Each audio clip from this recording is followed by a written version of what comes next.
It's okay. There's always other clients out there that are willing to pay what you are worth. And which brings me to know your worth and double it. Never, in my opinion, come down on what you feel like you're worth just to obtain a client or appease the person that you're dealing with. Because at the end of the day, people who are meant for you will pay what you're asking and without an issue, and tip, as a matter of fact, they'll tip you. So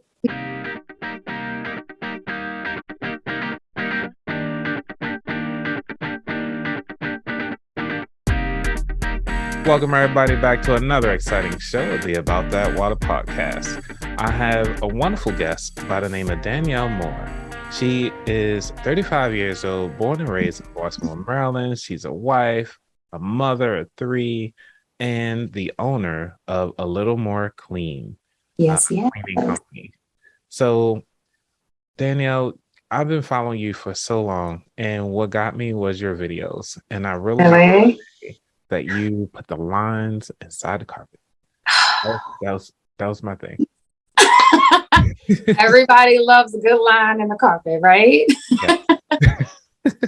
Okay, so can you talk about some of the suggestions to help people get started? Absolutely. First and foremost, I would say that understand that all money isn't good money. It is totally okay to say no to a client. If you go in and you're checking stuff out and you don't like the vibe or the energy that you're getting, it's all right to say no, thank you. This isn't for me, but I can refer other businesses. Those people who want the world, but they'll penny pinch. It's okay. There's always other clients out there that are willing to pay what you are worth.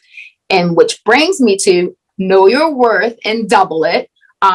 Never, in my opinion, come down on what you feel like you're worth just to obtain a client or appease the person that you're dealing with. Because at the end of the day, people who are meant for you will pay what you're asking and without an issue, and tip, as a matter of fact, they'll tip you. So know your worth and understand it's okay to turn away a client and say, no, thank you. This just isn't for me.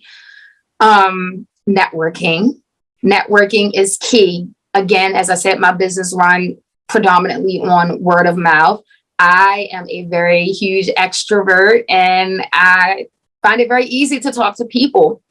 I go to places, whether I'm going to go eat or whether I'm out with my family, and I'm talking. I'm constantly talking. I'm handing out those business cards. When I do go eat, I'm sitting my business card, and the places on their little cork boards. And I'm like, hi, I'm Danielle Moore. They own A Little More Clean. Like, you have to network. That's how you get your name out there. And you never know who is looking out for you.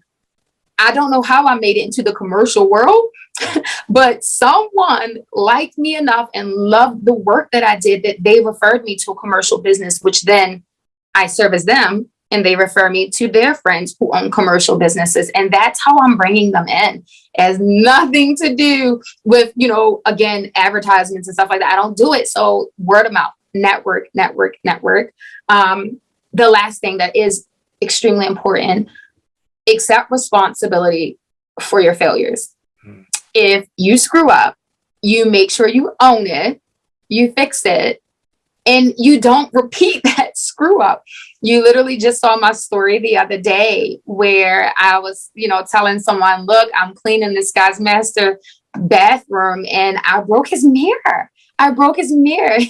He was due to settle the very next day selling this house and I broke the mirror. He has no time to fix it.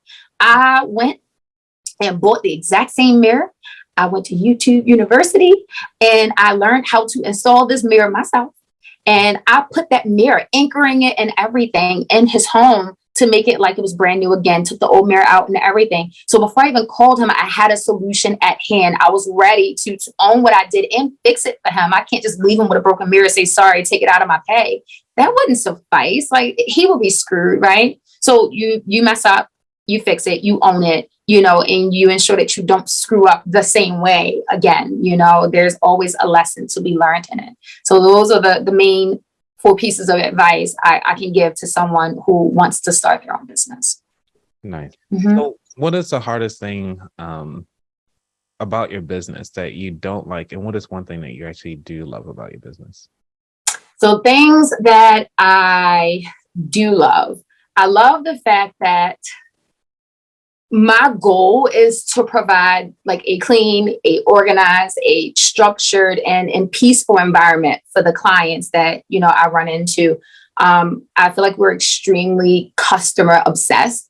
And I'm big on customer service. I'm big on building those relationships and making sure they're long-term relationships, making sure that I understand your specific needs as to what you want when we come into your home, and delivering one hell of a clean to make sure that everybody is absolutely satisfied. So if you happen to go on my website and, on Google to look up my business and you see they have like several 5 stars, it's just because I'm not leaving until you are absolutely happy, and that's how, I run my business.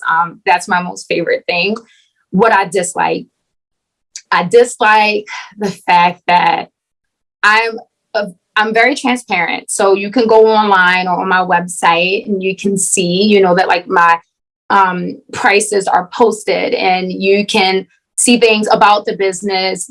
Pretty much everything you want to know about the business is on there, minus the cleaning checklist. And then people will still call and they'll say like, oh, I want to know how much you charge for. And I always say, well, look, I would love to sit on the phone and chat with you, but I'm in the midst of cleaning. Like, I work with my hands. And if I keep stopping to answer the phone, then I can't really give them the most effective clean and give them all of my attention. So if you don't mind, can you go on my website and look for it? I try to tell people, like, do the research on the business that you're hiring first before you call them. Go to their website, look and see if their prices are posted. Look at the reviews before you call them. So that way you're not wasting that precious time and taking them away from the person they are servicing at the moment. So if I have any like pet peeves, it would be that, like, do your research on the company first before you call them, and then place your call, Yeah. So because you're based in Baltimore, was it, and usually Baltimore City is a lot of companies that are side by side. Now, was it easy for you to get started back in 2018? So I'm based in Baltimore County. However, we do service Baltimore City, Baltimore County, Harford County, the surrounding areas. It just depends on how long it's going to take me to get to you. I wouldn't say it was hard to start up. Realistically, it is enough people out there and enough money to be made for us all to eat. My main thing was to try to get my name out there and make sure that people understood, like, I choose quality, not necessarily quantity. I want clients who understand my worth and who are going to pay for what I'm giving them, not necessarily looking for the most clients in the world. I don't need an abundance of clients. I just need those great few that are going to appreciate the work that I do. I say it wasn't hard for me because this is something I'm naturally really good at. I obsess with cleaning. I clean other people's houses the same way I would clean my own. And so I'm pouring everything I have into your home to ensure that you are absolutely satisfied. I have friends, actually, like very close friends, who own their own cleaning companies, and it doesn't affect my cleaning company at all. I go with them on cleans. They come with me on cleans. I push their businesses on my business page. And I follow several cleaning companies on social media, comment under their stuff all the time. I mean, networking is key, so I don't look at another business or company and may see competition. If anything, I'm like, let's work together. Like, let's get this started. I'm also one of those people, like, I'm always willing to help other people start up their own company. If I hire someone and they're like, I aspire to start my own, I'm like, all right, let me help you. I'm going to show you exactly what I did and how to do it. It was pretty easy for me, but, I don't know how it was for anyone else. So, Danielle, tell us a little bit more about your company. Okay. So as you said, I'm the owner of A Little More Clean Cleaning Company. It's based in Baltimore County, Maryland. I started this company back in 2018. I was working full time as a police officer with the Baltimore County Police Department. And I noticed that, like, I was struggling with my own little demons, and I went to seek therapy for it. And upon doing so, I realized that my struggle was coming from, like, this obsession with cleaning. And so my therapist happened to say, like, look, girl, I don't think you need medicine or anything to, like, stop your anxiety that you're feeling. Why don't you just start a cleaning company? and the light bulb went off. Okay. So that's what I did. I went home and I started researching and trying to, look online, talking to my friends who did own their own company or business, and just was asking them, like, what did you do? And how did you get started? And, would you hire me if I started my own cleaning company? And of course, because they know me personally, they know how obsessive I can be about my cleaning. They was like, absolutely, I will fire my cleaner right now. People who come to my house, they see how I live and the way I do things. And it was all she wrote from there. We're going on 5 years in January. So Wow, congrats. amazing journey. Yeah, thank you. Thank you very much. Well, let's talk about that a little bit more. So if somebody comes to you and say, like, they wanted to start their business, what is the first thing that you kind of start them off with? Is it like the mindset, or just kind of like how the business processes? Because we all know that businesses need a SOP. So the way I have been doing it, I personally like to see how you clean. So if you say, I want to start my own cleaning company, I'll say, okay, I'll hire you. You already have a business, or are you looking to start from square one? So let's just say, hypothetically, you already have a business, or you're starting up your business. You may not be legal yet, or you may not have like gone as far as I've gone, but you want to start. I'll say, okay, I'll hire you. What is your hourly rate, or what do you charge for a house of my size? I have them come into my house and I have them clean my house. And when they're done, I look through my house the same way I would as if I was servicing someone else. In the same way, I will clean my house and I'll give constructive criticism. Hey, make sure you start high to low. Make sure you're, taking care of the dust in these areas. Make sure if you do move something to dust it, you put it back exactly the way it was. You don't want the client to have to work behind you putting all their stuff back. What products are you using? Did you research your products? Is it going to screw up my floors because I use a different product? These are things that you should be mindful of. And while we're sitting down talking, and I always tell them, if I like the way you clean, then baby, you are good to go. And I'll offer you typically a job, not necessarily being an employee of mine, but I will offer to hire you as a subcontractor, meaning you're one hell of a cleaner. And if we can get you to a place where I feel like you could uphold my standard of cleaning, then you can clean anywhere. Just being honest, I'll offer them, supplies. Here, I buy in bulk. Take these supplies, test it in your own home. If you like it, start using it. I have a bookkeeper, I have a CPA, I have this lawyer's firm who also work alongside my business and for my business. Take this information. This is the insurance I use. This is the company that I use to buy all my products. This is where I get my vacuum cleaners. I'm willing to give you everything that I had to learn on my own to make sure you succeed, especially if I'm going to be pushing you to the clients that I can't take. So realistically, whether it's my business or someone else's business, my goal is to make sure we all eat and we all win in and we all upholding the standard. So that's normally how I would do it for someone who owns their own company. And if you're just starting out, same situation, except we have to dig a little further to help you, find your logo, create, this business from scratch. It's your baby, getting legal, making sure you're registered, making sure you're filing your taxes and all that good stuff.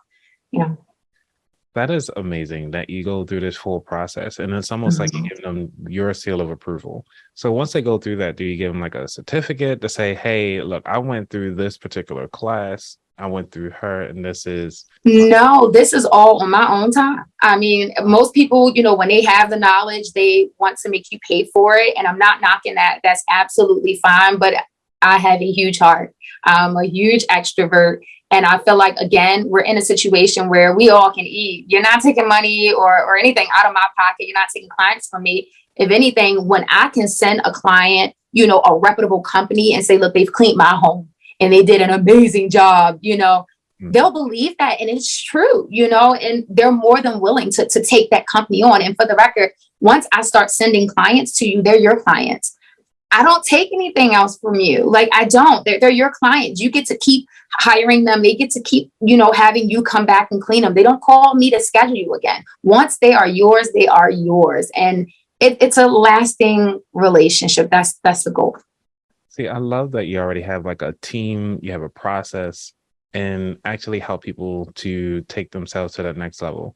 Because there are a couple people that I've known that actually wanted to start their own business, but in a whole nother state, but they're here.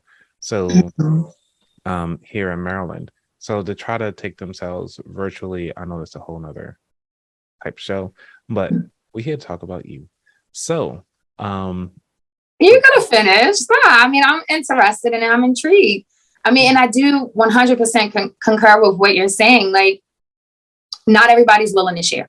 Not everybody's willing to give away what they had to work hard to get. But I'm just not one of those people.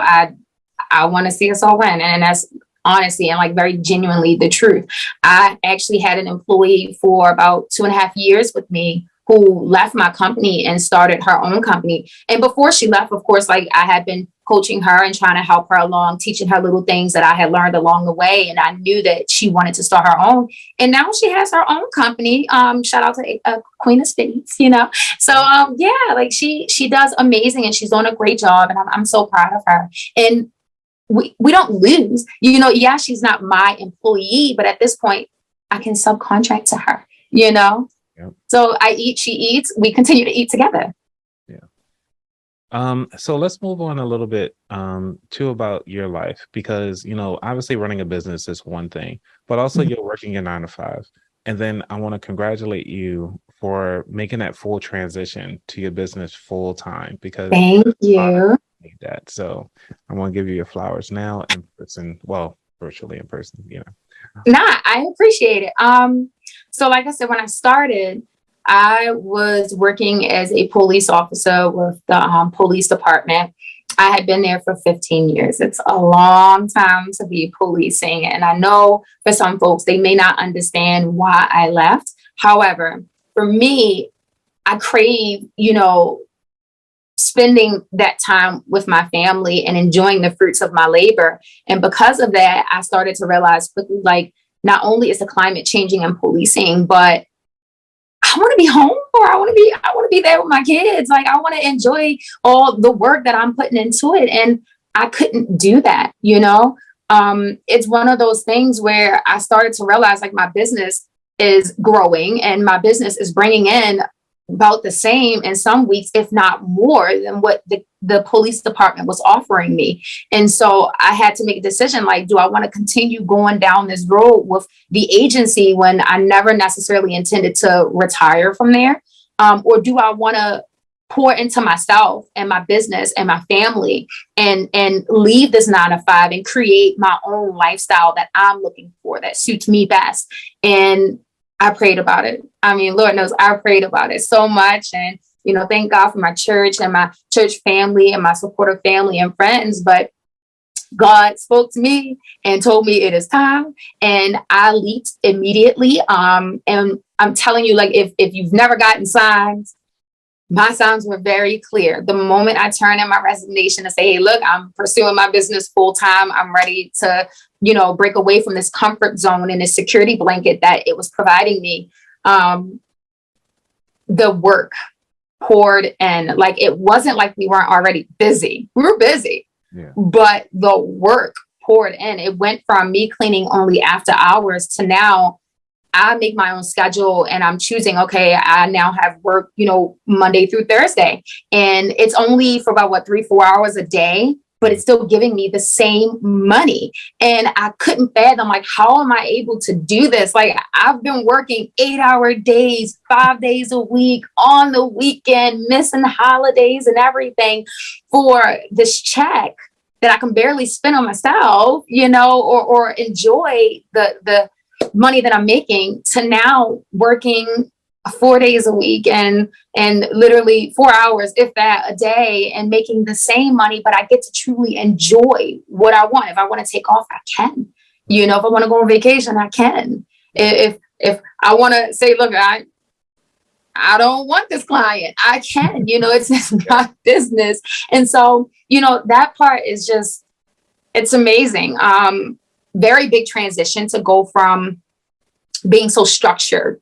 I've always been a very structured person, even with my money, very structured, to now just having the freedom to, I can sleep in, I don't have to worry about money. Money isn't what's driving me. I now get to really enjoy just living my life. And If anything, the hardest part about that is finding things to do to occupy my free time.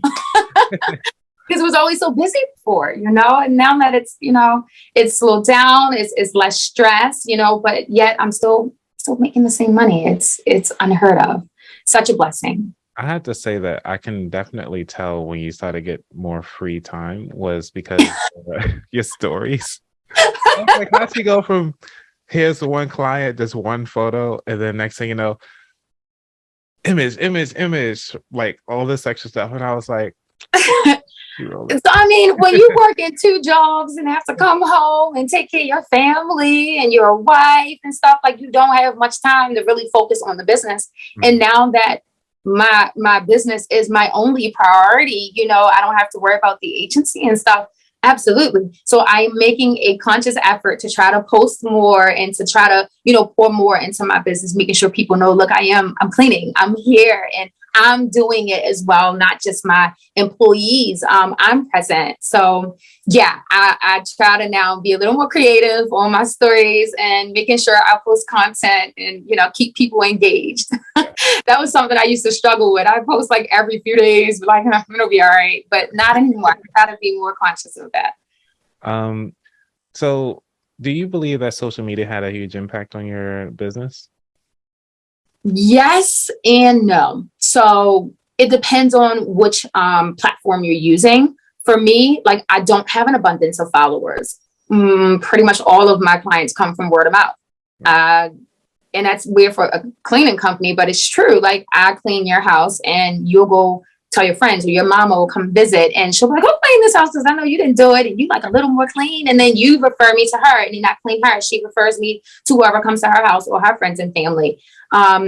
Social media helps because it allows me to showcase my work. And right now, like a digital footprint is everything. If you don't have it, you pretty much don't exist.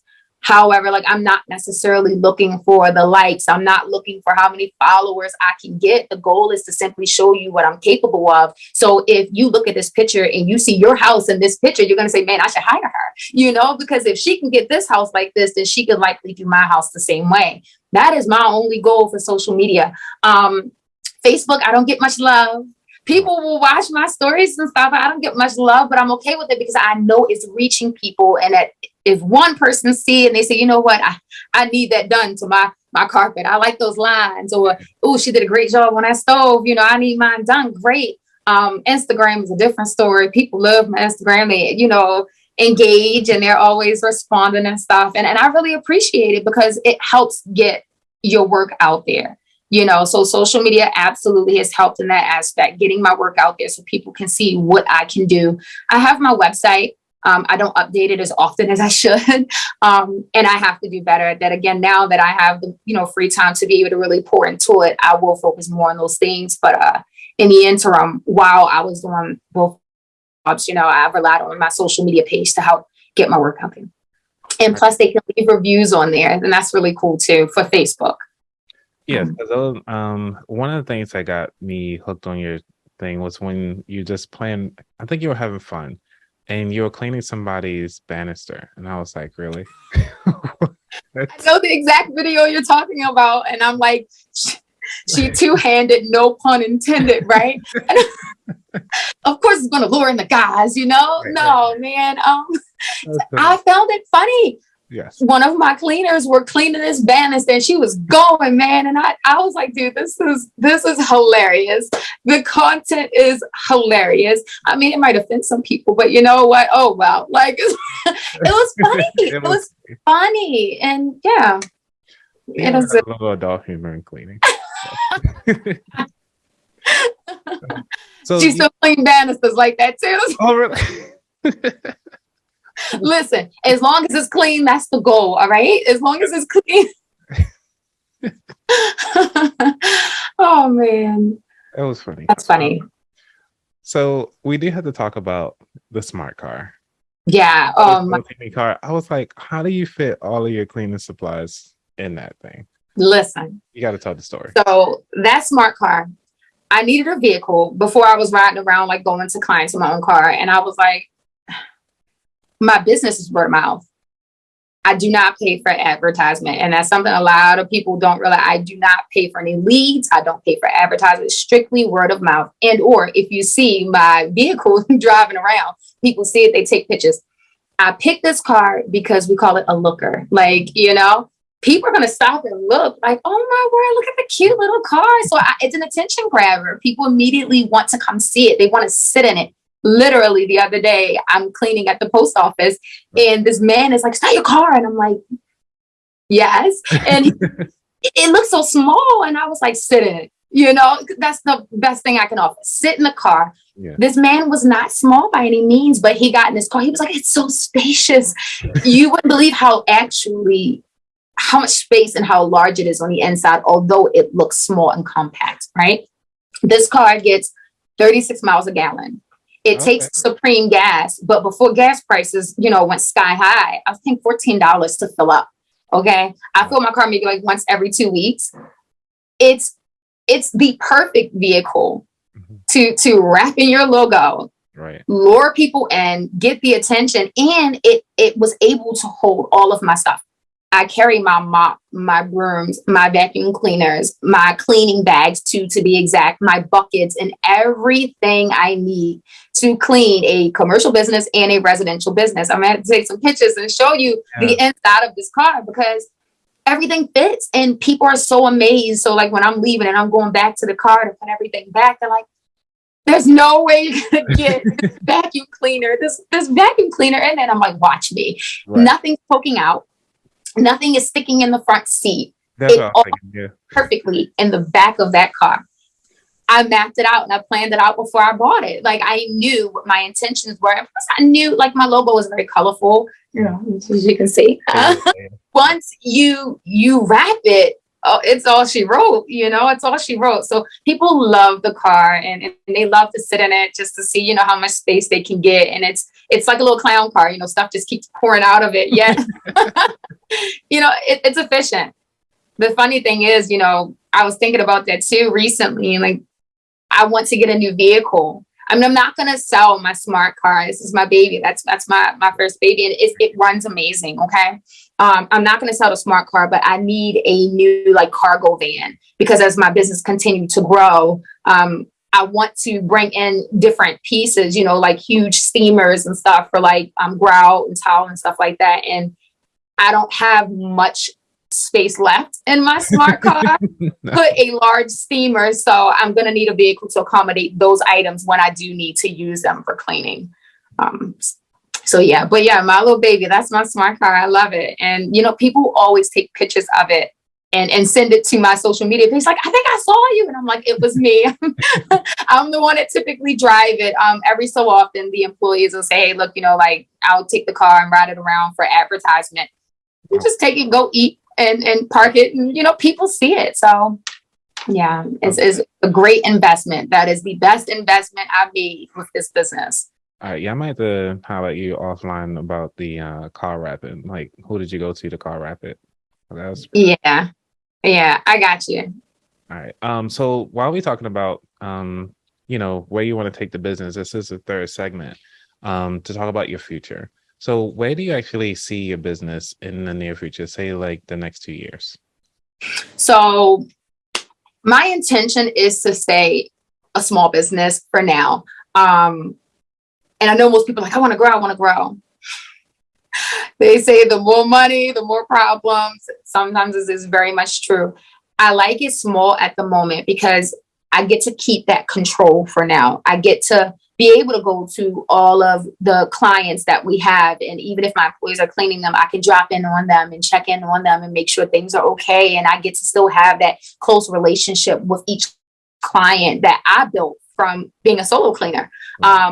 I like that aspect of it. And I'm afraid a little bit for now to see it just go away. Like I want to be able to still talk to each client that we bring in. And I know the more I grow, the less of a chance I'll have that opportunity. I'll have to rely on associates and my assistants and stuff to be able to jump in to assist me with that. I don't want to let that part go yet. However, we are commercial and we do residential. And my focus is commercial predominantly, but I can't let go my residential babies, not all of them.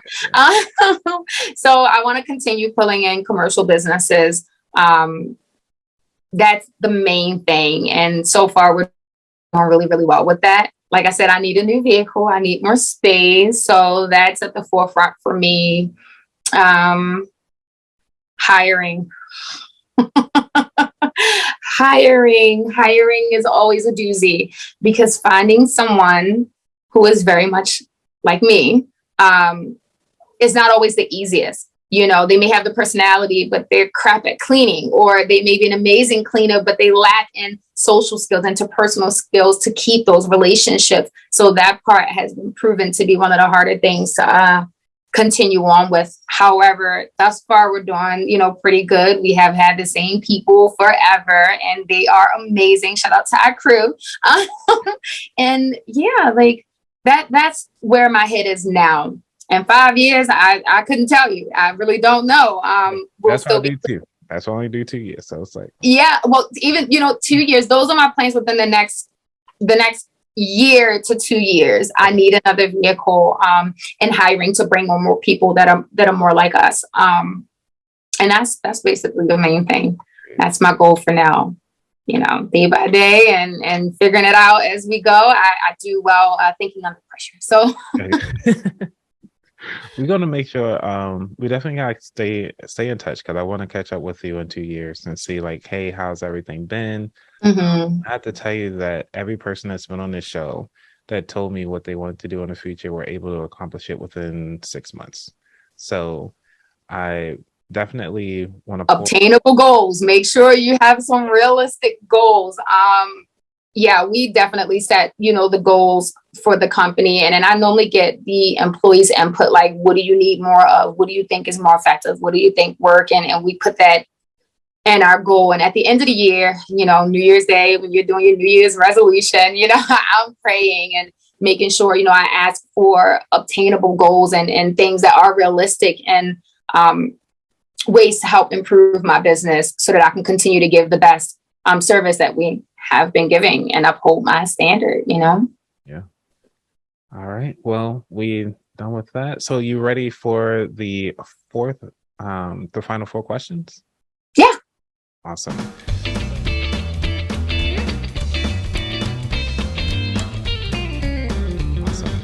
So the very first question is, what does wealth mean to you? What does wealth mean to me? I would say it means to have the freedom to enjoy life pleasures. And that's whatever it means to you. So for instance, for me, it's being able to spend that quality time with my family and being able to be present for my children, dropping them off at school, being able to pick them up and attend field trips and stuff, being able to go on vacation when I want to because I need it, making sure I'm taking care of myself. That self-care is super huge that a lot of people lack in. Obviously, being fiscally responsible and financially free is a lot of people's goals, but money isn't my drive. It's not what's driving me. I just crave the freedom to do what it is I want to do in the moment without having to ask for a day off, or I can't go because I gotta go to work and stuff like that. I hate that type of living. So for me, wealth isn't necessarily all about this. It's about just having that freedom to do what it is that you want to do what makes you happy. And that's what it looks like for me. Awesome. Number 2, what was your worst money mistake?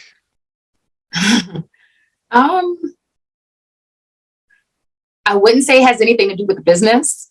Okay. My money mistakes come from my hair. I changed my look a lot, and I tend to pour thousands upon thousands upon thousands into hairstyle.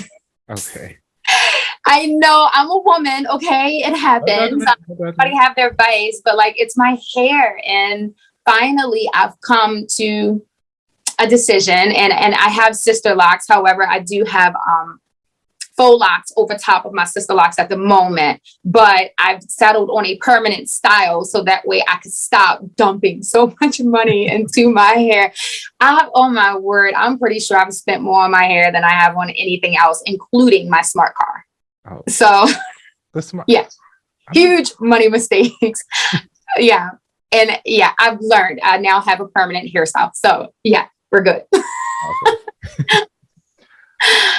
All right. So number 3, what is your favorite financial or non-financial book? So there is this book called What Happened to You? Mm-hmm. And it's by Oprah Winfrey, and I think his name's Bruce Perry. And it's like about trauma and resilience and like healing. And it's just, I don't know, it's so relatable. Oprah and Bruce like narrate it, and they kind of like just talk back and forth with commentary as they're going over these stories. It's so amazing. So I would say like anybody who have like a trauma related past, or, you know, looking for a book that's more relatable and it kind of teach you some things about yourself, like how or why you respond to certain things. Totally get this book. It's called What Happened to You. And if you're not a reader, get it on audiobook because you can listen to it. You know, it's so good though. Yeah, I just started it not too long ago, but I really, really love it so far. I'll make sure that I'll put a copy of that in the show notes along with the audio version. Mm-hmm. Number 4, what is your favorite dish to make? So I'm currently obsessed with white chicken chili. I have picky eaters in my house. My husband and my children are so picky. Everybody wants food from somewhere else. However, they all will settle for white chicken chili. It is amazing. It's a crock pot dish. You put it in, you can leave for a few hours, come back, and it is ready to eat. I absolutely love it. And shout out to my church member who is the person who put me on to white chicken chili and how to make it. It's so good. Awesome. So the very last question, where could people find out more about you? Me or the business? Well, they can find me on my website, www.alittlemoreclean.com. They can go on Google because I have a Google business page. You can go on there. You can see the services. You can see my pricing and everything. Like I said, it's all transparent. It's all there. They can go on Instagram. Shout out to Instagram. Show me some love on there. It's at A Little More Clean, Moore, guys, like the last name. I'm on Facebook as well. Same thing at A Little More Clean or ALMC 2019. I'm pretty sure I'm on Neighbors Next Door. I don't know how I made it in some of these groups, but I'm in them. Nice. I think it was one other one. I'm on Yelp as well, but I think I just started that Yelp page. So if you're looking, then I should be on there as well. And I'm trying to get on TaskRabbit so that way, you know, people could be able to like reach out. But like I said, I don't pay for leads. So if it's a situation where I have to pay for them, then I won't utilize it. That makes sense. Yeah. All right. Well, there you go, folks. We have Danielle that has brought you so much information about how to start a business, the reason why you got to get something that grabs people's attention from the marketing standpoint. She doesn't pay for marketing, but she actually provides value. So if you out there, you have, you don't have lines in your carpet, even after you vacuum, you need to you need to call Danielle and make sure you get a little more clean. And thank you, Anthony, for having me. I appreciate you. You're welcome. All right, everybody. Y'all be safe.